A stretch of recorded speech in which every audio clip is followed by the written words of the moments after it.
traveler? It is you! Ah!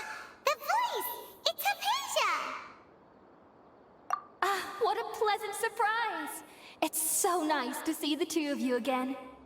Who's this? She's a scholar we met in the Avidia Forest. When we last saw each other, she was still training in the... what's it called?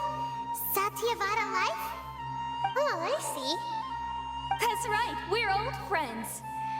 You've come at just the right time. Ever since I've come here, hardly anyone has even talked to me. Hypatia, you're way too excited about this. Actually, for you to leave the Avidia Forest means... you're not in training anymore? Wait, no. Did you already finish your training and reach Pariporna life? What do you think? My consciousness has already managed to make contact with the divine. You did it! Congratulations! It's so exhilarating to share this sublime joy with others at long last! When my consciousness made contact with the gods. Ah, what a supreme and unparalleled experience that was!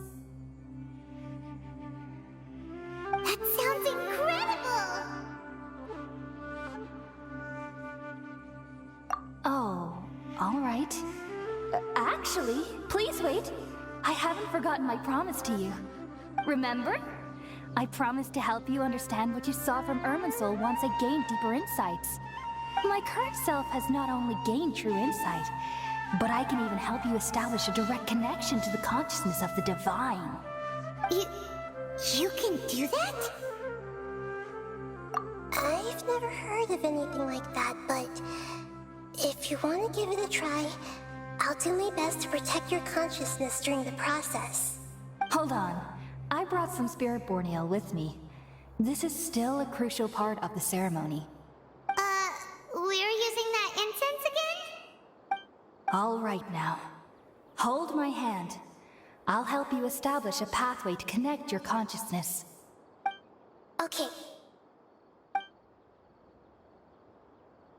Ready?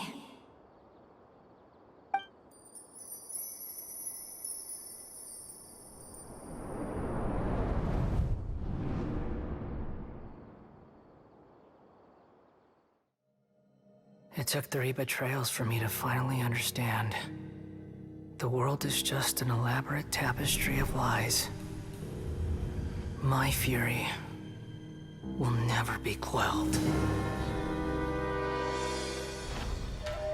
The first to betray me was a god. My creator. My mother. Valuing strength above all, she saw no worth in me and I was discarded. The second was a human. My family. My friend. Consumed by fear, he saw me as an abomination. The third was one exactly like me. A hope for the future. A fledgling barely out of the nest. Powerless before his mortality, he broke his promise to me. Humans, they can't be trusted. And the gods fill me with pure loathing. So I said good riddance. I denounce the world and laugh in its face. My chest will never again be defiled by worldly filth. I will scrub away every last trace of human emotion. Then it will be empty, a blank slate, and ready to receive a supreme gnosis, brimming with pure divinity.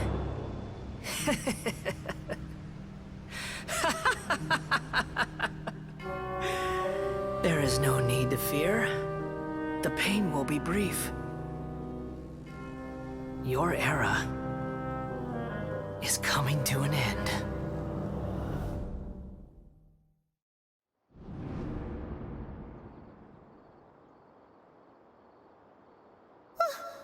What was that?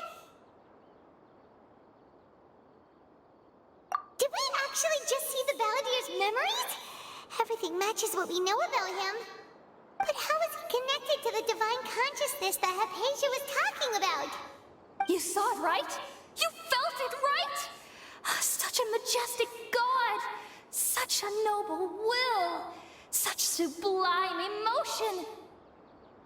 Alas, shame. If only that which beats within my chest wasn't a filthy mortal heart. Oh, great and merciful God, please grant me forgiveness and salvation. Do you understand now? I'm afraid this is no periportal life, but rather... You! Why are you so mean to me? Why is everyone hiding from me? I found divine wisdom. Shouldn't I receive praise and honor? Haven't I uncovered that light in the darkness? Hypatia? That's how I always thought everything should be. Wait. Have I already lost my mind?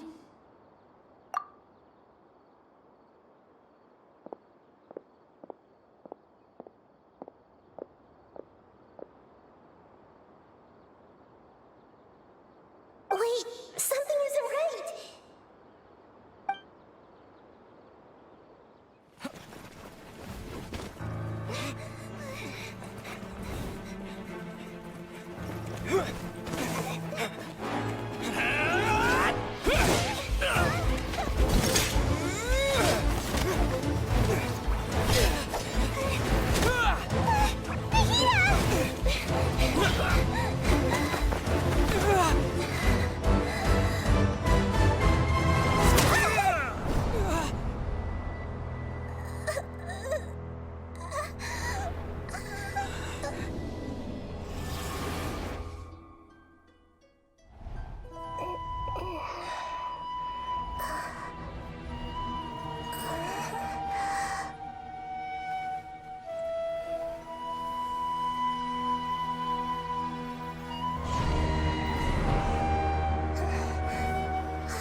Okay, we finally lost him. Are you okay, Nahida? Wait, no. Something feels different. You're back! Oh, the Traveler's back? Nahida was controlling your body for a while. It seemed like she jumped over to you as an emergency measure right before the Catherine puppet was destroyed. After that, Kainari heard the commotion and came over. He helped us defeat the mercenaries and then he ran with us all the way here. What? You swapped places? You mean your consciousness also went into Nahida's body? Wait, then where is Nahida's consciousness? Where is she now? I never imagined that an individual's consciousness could be transferred around like this. Had I not seen it with my own eyes, I would have never believed it. I don't think this can be achieved with current human technology. Also, while we were running, the consciousness in your body told me to pass on a message. She said, "The doctor has found a way to trap my consciousness, so I can't journey with you anymore. But even in a moonless night, a shower of starlight can still drown out illusions and lies." Oh no! Nahida's trapped in the sanctuary of Surathana for good this time! Was that message all she left for us? It's pretty vague. Oh, that makes sense! Since the doctor captured her, she won't be able to say anything without him knowing. She's being extra careful.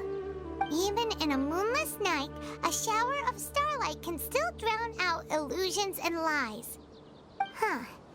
Paimon knows the moon illusions and lies are from the alchemical divination at the Sub-Zero's festival.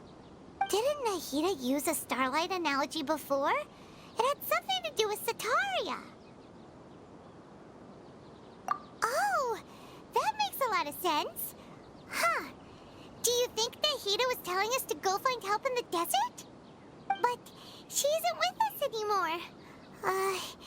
Think we'll be okay? Paimon, you said Sanctuary of Surasthana. Does this mean that this Nahida you're talking about, the consciousness who is occupying the traveler's body, is the Dendro Archon? Your guess is correct, but the situation's a bit complicated, so it's really hard for us to explain right now. That's all right. A scholar's curiosity doesn't need to be appeased right away. As for the complicated nature of the situation, safe to say I have witnessed that for myself. I've spent some time with you, and it looks like the Dendro Archon's also on your side, so I trust you. Thank you, Tainari. Oh, actually, we came here to ask you a question. What do you know about the project that the sages have been working on? Ah, that. While I was indeed invited to join that project, the sages were always secretive about its scope and goals, so I eventually declined. All I know is that that project has something to do with the restoration of Irminsul.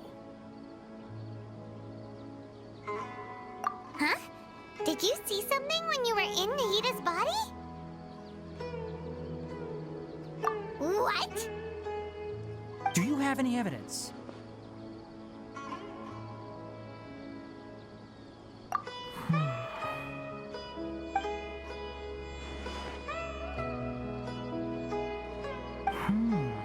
So that's what happened. That explains why Hypatia's symptoms were different from those of the other scholars who went mad. It's because she made contact with the consciousness of a new god who is still in the process of being born. Tainari, did you leave the Avidia Forest because of Hypatia? I did. I noticed Hypatia's mental anomalies, but since her symptoms were rather atypical, I secretly took her to Pardes Dii and began searching for a way to return her to her normal self. If I didn't take action, Hypatia would have already been taken by the Matra to the desert, doomed to a life of exile at Aru village. Now that you mention it, I knew the Academia has never thought particularly highly of Lesser Lord Kusanali, but I still didn't expect them to do something as arrogant as creating a new god. Looks like I made the right decision by not accepting their invitation. The Doctor and the Balladeer. We have 2 Fatui Harbingers in Sumeru. Sounds like we're in for a bad time. From your description, I don't think they've completed their project. There may still be room for us to intervene. But then, what is the connection between creating a new god and restoring Irminsul? Yeah, it feels like we're still nowhere close to figuring out the sage's goals. Right, we've pretty much gone over everything we need to know, so we should head out. How about you, Tainari? What are you going to do? I'll stay here for now. I still want to try a few more things to help Hypatia. If you're planning to go into the desert, start by heading for Caravan Rabat. That'll be your fastest route. Come find me here if there's anything else I can do to help. May the spirit of wisdom go with you. Thanks, Tainari. Hopefully Hypatia will feel better soon. We're off then.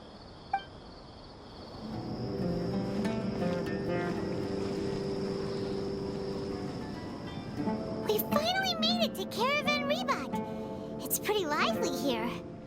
So, just past this wall is the desert, huh? Oh, wow. Paimon remembers hearing people call this the Wall of Samiel. It's made to block sandstorms from the outside. Oh, if it's this tall, it's gotta be the divine work of Greater Lord Rukkhadevata, right?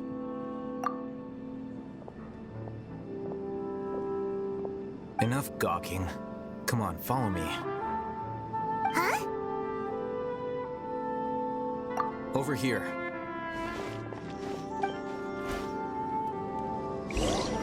Oh, hey, come with that way! Let's Let's hurry up and follow him. Wonder what he's up to.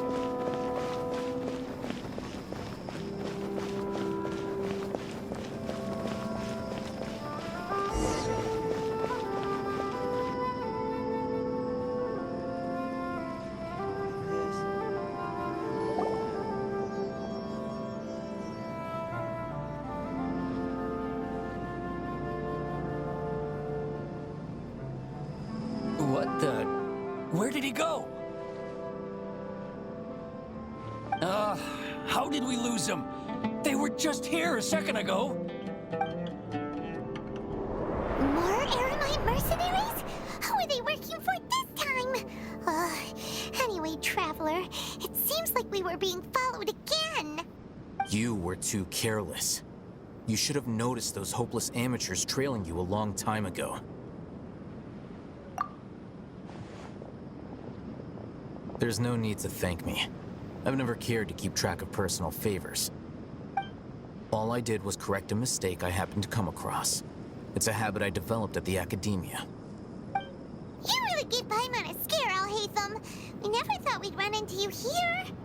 Last time we met at Port Ormos, didn't you say you were going back to the academia? Wait, don't tell Paimon that you're here to take us back on their orders. Oh, so you've already landed yourselves on the academia's hit list. I can't say that I didn't expect it. However, had I wished to turn you over to the academia, don't you think you'd already be the Eremites' honored guests by now? Oh, right. You do have a point. I have no interest in running errands for that project. As a scholar, I've always belonged to the camp that promotes researcher autonomy. And these days, you're more fascinating than anything the sages can offer. Not quite. To tell you the truth, I'm still investigating the Divine Knowledge Capsule. Unfortunately, I've run into some difficulties. Everyone says the capsule originated in the desert and was eventually moved to Port Ormos. If I am to get to the bottom of this, I must understand how the capsule first came to be. Which brings me back to you, and why you're so interesting. The leader of Ainul Ahmar used the Divine Knowledge Capsule right in front of you, and upon seeing him, your expression became perplexed, and you were lost in thought for quite some time. To have that kind of reaction, I think you must have realized something. Are you interested at all in sharing what you've been hiding from me?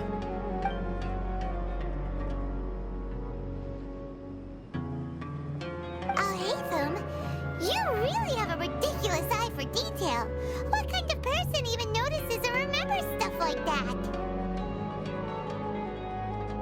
So that's your answer. Well, I do work for the academia after all. So considering that, it is indeed wise to keep your cards close to your chest. But that does prove you do have some undisclosed information about the Divine Knowledge Capsule. Am I right? No matter. Rather than simply learning the answers from you, I'd still prefer to investigate on my own. Speaking of, you two are also headed to the desert? That's right. We have the same plan as you. But we don't really have any concrete goals at the moment. Then I'd suggest starting with Aru Village. It's the largest settlement in the desert, so it'll probably have more resources and intel than anywhere else. Well, would you like to head there together? It's always better to travel with someone you know. Let's go! Before us lies Aru Village, the safe haven of the desert folk. Whoa, this landscape is really something else. What a cool place! Let's go check it out!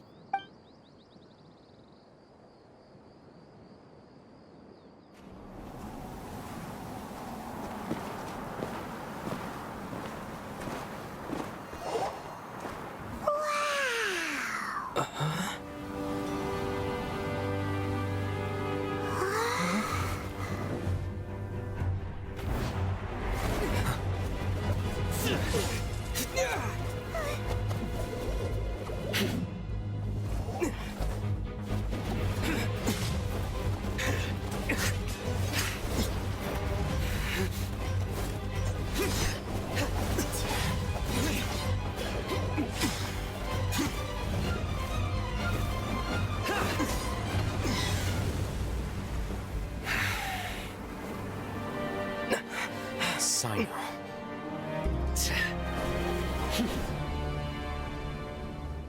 Unless my memory fails me, we have barely spoken 2 words to each other before now at the Academia. Would you care to enlighten me as to when and how I invited the General Mahamatra's wrath? Alhaitham, do not think you can escape my judgment just because you managed to escape my attack. Judgment? So that's how you'd characterize your actions here, is it? Or would elimination perhaps be a more accurate description? Had I used my full strength, not even this traveler would have been able to stop me. Though styled like an assassination, I sought only to ensure that my target would be unable to flee or resist. Standard practice for the Matra, as well you know. Seemed to me more like your own personal touch. Who is that, Alhaitham? Did you call him General Mahamatra? Yes. General Mahamatra Sino, head of all the Matra at the Academia. He's a formidable hunter, and the ultimate nightmare for any who have committed academic crimes. You seem to have placed a lot of trust in Alhaitham, to the point of blocking an attack for him. If I were you, I'd never choose to side with him. I wouldn't believe a single word that comes out of his mouth.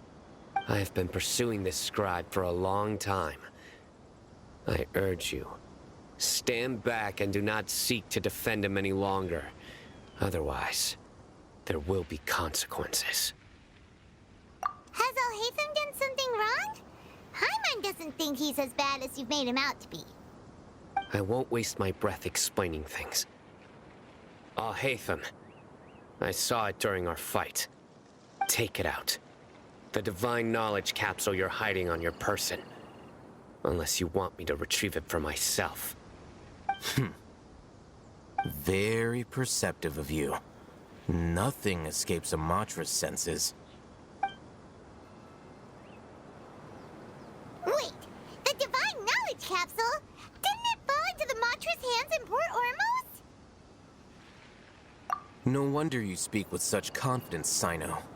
But I must admit, I'm very curious. What does this capsule mean to you? And why, as General Mahamatra of the Academia, are you all alone in the desert? As far as I'm aware, the other Matra have been speculating about your disappearance. Have you been given a mission that's, let's say, morally dubious? If I was the real target of your mission, what was stopping you from simply using your authority and resources to judge me within the walls of the Academia?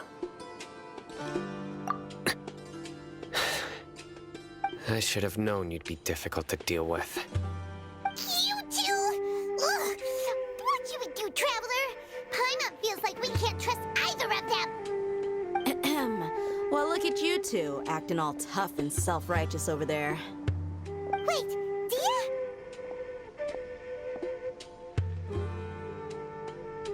Great! Finally, someone that we can trust! You gotta help us out here, otherwise these two are gonna start fighting again! Yeah, sure looks that way. 2 giants from the Academia duking it out once and for all. Not something you get to see every day, that's for sure. Listen, I know you academic types love to fill up your big brains with self-righteous morality and lord your empty rules and virtues over each other. But how dare you bring your petty disputes into the safe haven of Aru Village? It seems like someone's gonna have to beat some sense into your thick skulls until you finally learn to respect these grounds.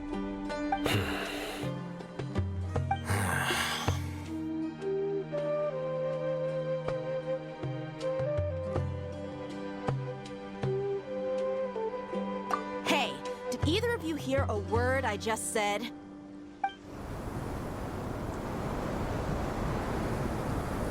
Whoa, what's going on? The wind's so strong! Is this a sandstorm? Paimon's gonna get blown away!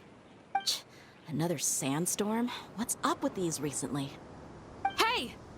All of you, over here, quickly! We have to take cover! Someone's calling for us! Oh, this wind is too strong! Let's get over there! That sounded like Candace. Come on, you two. Jeez, are all of you Academia folks such hard work? Move it! All right, stop yelling.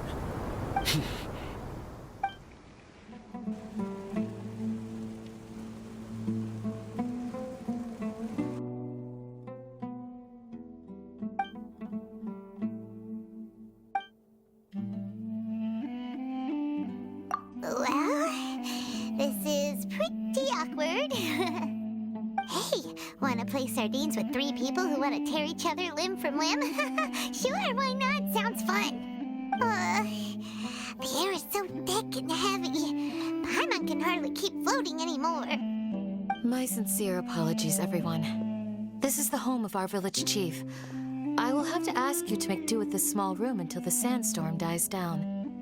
Please, let me introduce myself. I am Candace, protector of Aru Village.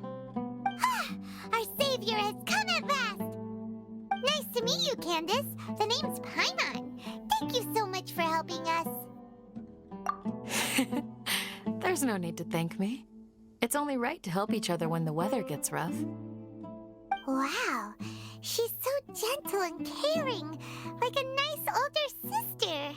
Unlike those guys over there. All right. Now that we're all better acquainted, we should return to the topic at hand. As a guardian charged with the responsibility to protect my fellow villagers from harm, I was observing your conflict from afar, even before the sandstorm started. And now that you have set foot within our village itself, it is all the more my responsibility to make absolutely sure that you pose no threat whatsoever to us. So please, have an honest and sincere conversation with one another, and put your hostile feelings to rest. If anyone dares to start anything again while they are under this roof, I will not hesitate to send them out for some quality time with the creatures of the sandstorm. Oh, on second thought, Paimon may have misjudged Candace's character. And that goes for you too, Miss Dia. Do I make myself clear? All right, we got it, Candace. That's what I like to hear.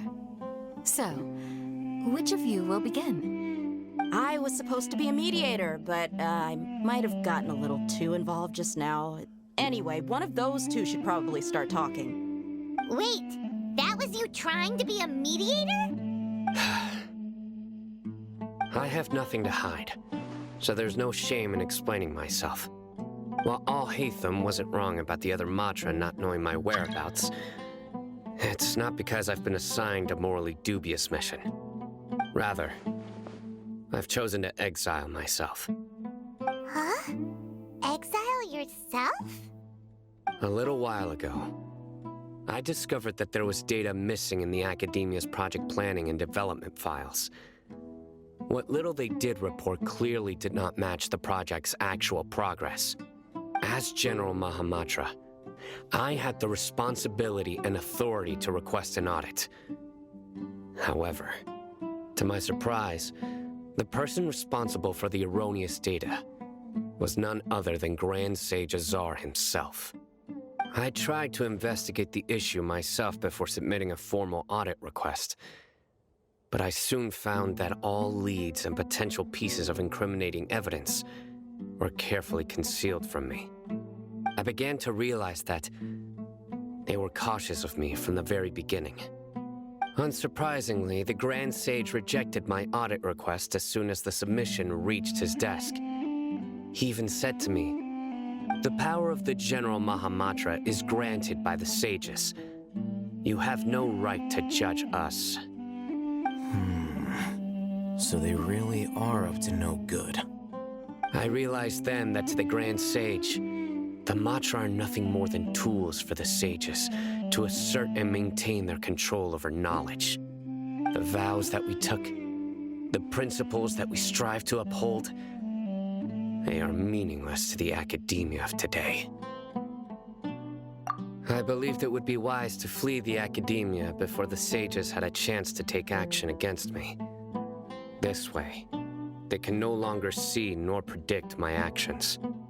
I will never give up on this investigation. There's no need for someone else to give me power or authority.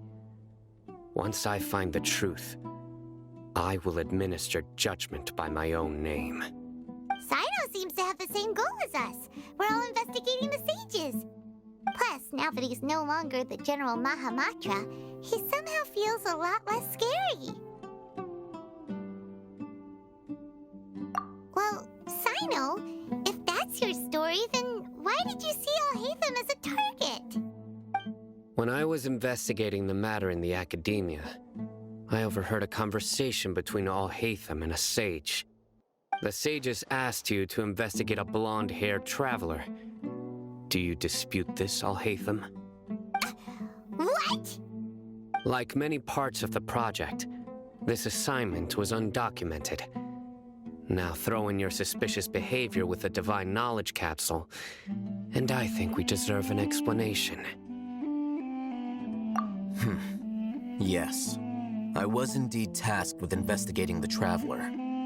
Alhaitham! After all, the promised reward was so great that hardly any scholar could have refused. The sage told me, once you've completed this assignment, I can give you a glimpse of divine knowledge. A most enticing offer.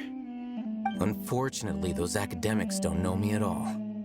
Their words contained one key piece of information, namely that divine knowledge indeed exists. That gave me all I needed to know. From my perspective, the sages are far from trustworthy. Think about it. Isn't it a little strange they're so willing to share divine knowledge with anyone, even as a reward? So, I began my own investigation following the lead of the Divine Knowledge Capsule. In the end, I realized my wisdom in committing to this rather than collaborating with the sages. Had I been less guarded, I probably would have ended up like that Ain al-Ahmar mercenary, incapable of remaining sane for long enough to hold a conversation. You mean that the sages originally planned to dispose of you, using one of those capsules that drive people insane? I'd already given up on the assignment by then. I only told the academia I was waiting in Port Ormos for you to appear so they wouldn't suspect anything. So it came as quite a surprise when I encountered my erstwhile target while investigating the Divine Knowledge Capsule. Criminals do love to talk about coincidences. Even though I ran into the Traveler by chance, I had no intention of providing assistance to the academia. Also, you should remember, you were the ones who decided to follow me and strike up a conversation after I left that tavern. That's true. Alhaitham helped us out at Caravan Rebat as well. Maybe he's telling the truth. I'm willing to apologize, if that's worth anything to you. I took the Divine Knowledge Capsule behind your back because I judged its existence to be a significant risk. I felt that it would be best for no one to interact with it before it had been properly studied. After all, curiosity often proves to be the most dangerous thing in this land. You should be well aware, Scribe Alhaitham, that curiosity can also lead you to danger and suspicion. Answer me this. Did the sages share any information about their project with you? Have I not made myself clear? You and I are both distrusted by the academia. Do you really think they would tell me anything? Fine. Although you haven't completely proven your innocence, I won't regard you as an enemy, for now. As you wish. Good. I'm glad to see you two clearing up your misunderstandings. And now you, Dia. I believe it's your turn. Oh, sorry. Whatever the boys were talking about must have been so boring that I spaced out. My situation is pretty straightforward. My employer, Dunyarzad of the Homayani family, is friends with the Traveler and is currently recovering from her illness at home. I had nothing going on, so I decided to return to Aru village for a visit. I was actually looking forward to a pretty exciting time getting back together with everyone here. But then I saw these two random guys in the middle of a pointless argument. It ticked me off, and things went downhill from there.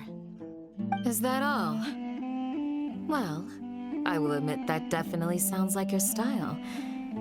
In that case, welcome back, Dia. That's more like it.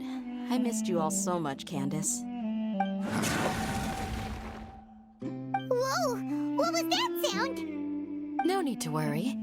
Now that that you're no longer at each other's throats, please make yourselves at home. I'll take a quick trip outside to clear out some of those creatures in the sandstorm. Creatures? In the sandstorm? Are you sure you don't want some backup? Fighting in a sandstorm is not for the faint-hearted. Anyone without extensive training in these conditions is at a disadvantage. You needn't worry. Yeah, just leave him to Candace. Don't worry, she's as tough as they come.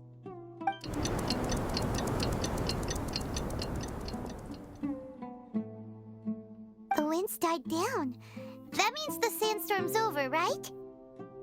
Candace still isn't back yet, though. Is she alright? Maybe we should go out and check on her. When you put it that way, even I'm starting to feel a little worried. All right, let's go. We've been here long enough, and the boys are as chatty as the floor. Whew. Candace, you're still fighting? You've been out here dealing with these creatures the entire time? Yes. They just keep coming in waves. I've lost count of how many I've defeated.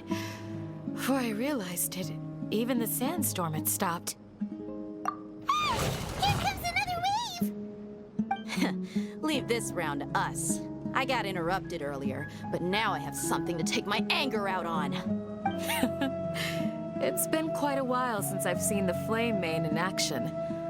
I'll leave these to you then. I'll be sure to put on a good show. Let's go!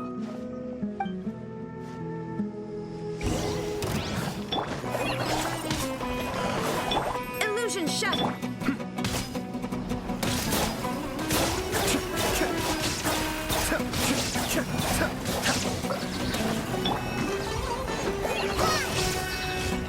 Just like we rehearsed! There is no escape! Here comes another wave! When are they ever gonna let up?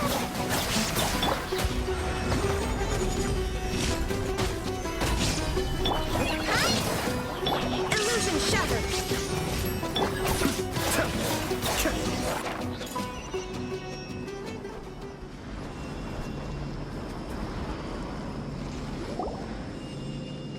The creature stopped appearing. Was that the last of them? What we fought just now was probably the aftermath of the sandstorm. So we should be safe for the time being. Well fought, everyone. No injuries, I hope. Huh? Who are you? Ah, my apologies. I haven't had a chance to greet you yet. I had my hands full taking care of the village's elderly and children. I am the chief of Aru Village. Everyone usually calls me Uncle Anpu. Sir, I am also originally from the desert, but I have not been back for some time now. May I ask if such sandstorms are common? I can't say they've always been common, but recently the storms have become increasingly severe and frequent. Besides sandstorms, we also occasionally get earthquakes.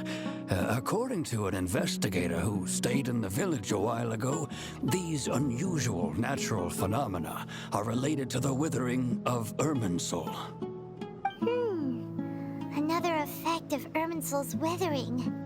So, Irminsul's withering causes withering zones in the forest, and sandstorms and earthquakes here in the desert? Everything in the natural world is inextricably connected to Irminsul. These regional symptoms can indeed be a reflection of Irminsul's present state. Everyone in Aru Village needs to take good care of themselves. Speaking of which, why haven't I seen a single village keeper since I got here? Village keeper? Who are they? Village guards like Candace? Does your curiosity know no bounds? Village Keeper is how Aru Village refers to mad scholars exiled here by the academia. Most of them are scholars who lost their sanity after a period of training in the Avidia Forest. The academia believes that their crazed mutterings may have a negative effect on the psyches of other scholars. So, they're forcibly exiled to the desert. Though if you ask me, it's all a boatload of nonsense. Alas, that's exactly what we've been trying to investigate. One by one, the village keepers have been mysteriously disappearing without a trace. but no one in the village has ever seen them leave.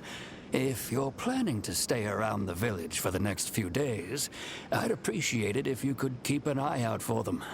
I've had encounters with those people in the past. I'll see what I can do to help. The Matra are the ones responsible for their exile. Now that you're no longer with them, are you trying to alleviate your guilt and atone for your past sins? I'm fascinated by how you think. Mock me if you will, but if you are guilty, I will eliminate you, regardless of my position or identity. Oh, you're the former General Mahamatra. You must be an expert in these kinds of investigations. Thank you for your help. Is it because you're reminded of Hypatia? Oh, these poor scholars. First they lose their sanity, now this! We need to help get them back home, safe and sound. But, is it really a good idea to tag along with Sino? You seem like you really don't trust him. I'll be grateful for the assistance. No doubt you will do a better job than some of my former subordinates. Let's start by finding a spot to share what we know so far.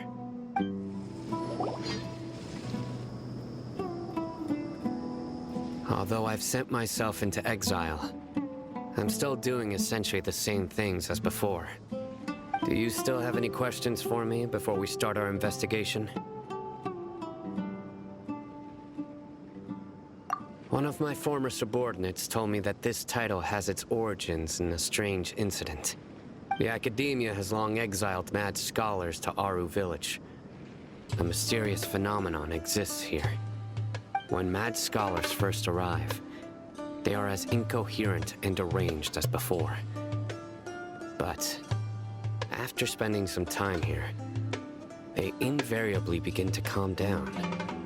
Initially, the people of Aru Village greatly resented having to take in the mad scholars. But a strange incident one night changed that. Aru Village was struck by the strongest earthquake in living memory. Seeing buildings on the verge of collapse all around him, the then chief of the village was preparing to take everyone to safety. Suddenly, he noticed a mad scholar crouching in a corner, caressing the ground with his hands. A soft, green light radiated from him, like a divine glow against the backdrop of night. Despite the powerful tremors that ripped through the ground that night, all the houses remained upright, almost as if they had grown roots reaching deep into the ground. In the end, not a single building collapsed, and no one was hurt. After that, the people of Aru Village treated the mad scholars with greater kindness, and began to refer to them as the village keepers. The soft green light? A mad scholar protecting Aru Village? What do you make of it, Traveler? Paimon thinks so too. Actually, Sino, do you know if any of the mad scholars continued to wear their Akasha terminals at Aru Village? In theory, they would continue wearing them so the Academia could still monitor their activities. With that said, the main Akasha system would no longer have any interaction with them. Oh, no wonder! Everything makes sense then! Add in the fact that they calmed down, it was probably Nahida who calmed them. If you are able to draw a conclusion from this one story alone, then it appears you possess much more information than I do. So, what do you make of the story?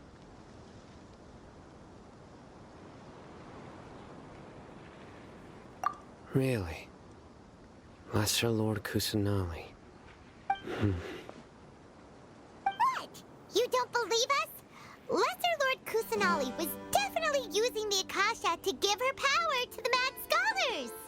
No, it's not so much that I don't believe you. I'm just struck by your reasoning. Lesser Lord Kusanali, the current Dendro Archon. Is she really active in Sumeru? The Academia has always placed far greater importance on the late Greater Lord Rukkhadevata. They've more or less ignored Lesser Lord Kusanali, and I've never had any reason to doubt their views. In addition, I've never heard any stories about Lesser Lord Kusanali and her deeds. To me, she might as well have been a god that never existed. No way! Nahida definitely exists! She's a... How should Paimon put it? She's a good Archon who's kind and wise. Even if she says weird stuff sometimes. I've spent many years interrogating criminals, so I can easily tell when someone is lying. Good! Then you should know that we're telling the truth. That look in your eyes. I've never seen that from a liar. You two really must have met Lesser Lord Kusanali. How can this be? To think, our Archon has been amongst us this entire time.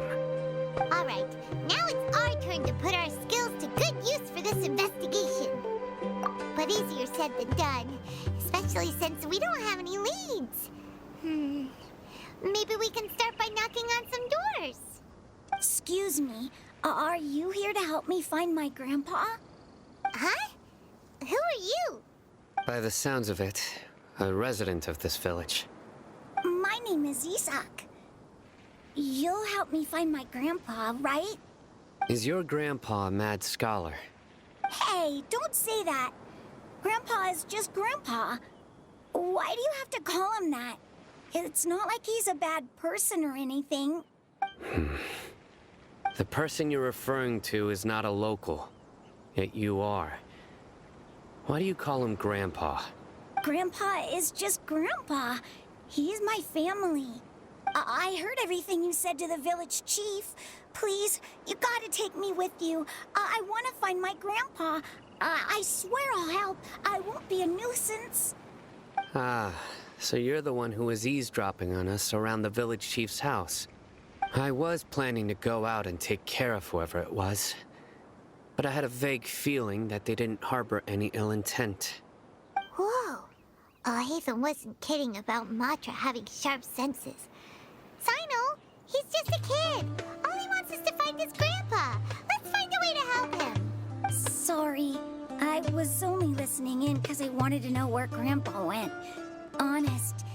If you don't believe me, you can ask Miss Candace. All right. But first, let's confirm the facts with Candace.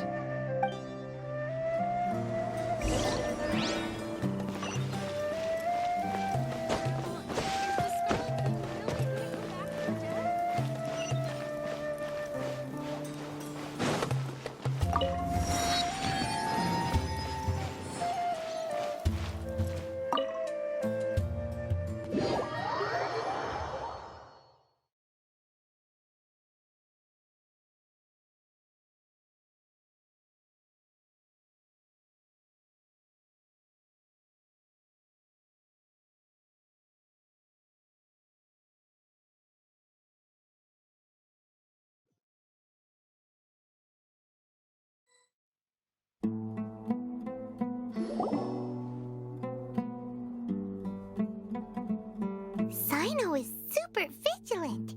Is this what all the Matra are like? Ah, you're back already. We just wanted to confirm something with you. Do you know a boy by the name of Isak? I had a feeling he'd go looking for you. Huh? You knew this would happen? Yes. Although he tried his best to stay hidden, I still noticed him eavesdropping outside the window. He really wants to get his grandfather back. Isak's parents were both Aramite mercenaries who rarely returned to the village after finding employment in the city. He was raised by his grandfather. Unfortunately, it was only a few years before his grandpa passed away. Isak was still very young at the time, so various families in the village took turns caring for him so he could survive. Later, an elderly mad scholar arrived at the village.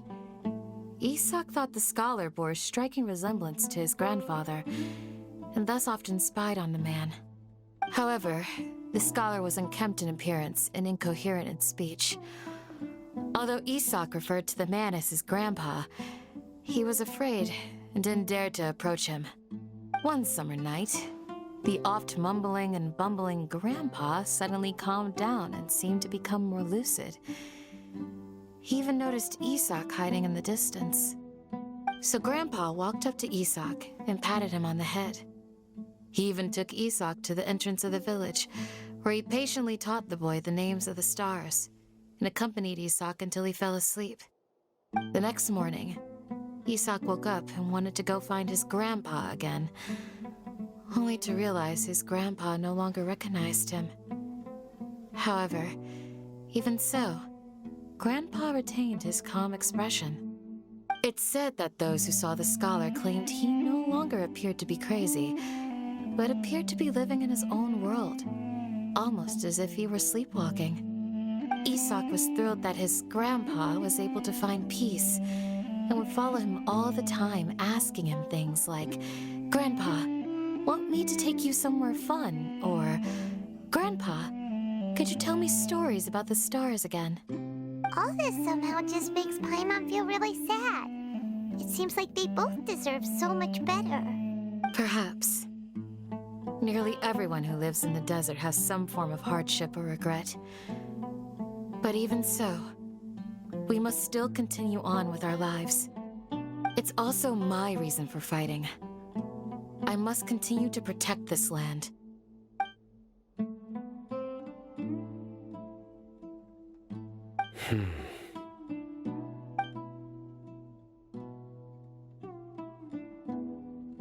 Maybe the people have always had a considerate god watching over them. Huh? What did you say, Sino? No, nothing. As long as Isak keeps his word and doesn't get in our way, we can take him along. Perhaps you are more compassionate than I gave you credit for. Please accept my thanks on Isak's behalf, Sino. Hey, Isak! Oh, it's you guys! We've cleared everything up. Let's go find your grandpa. Really? Wow! Thank you so much! Yeah! All right. Let's ask the local residents some questions first.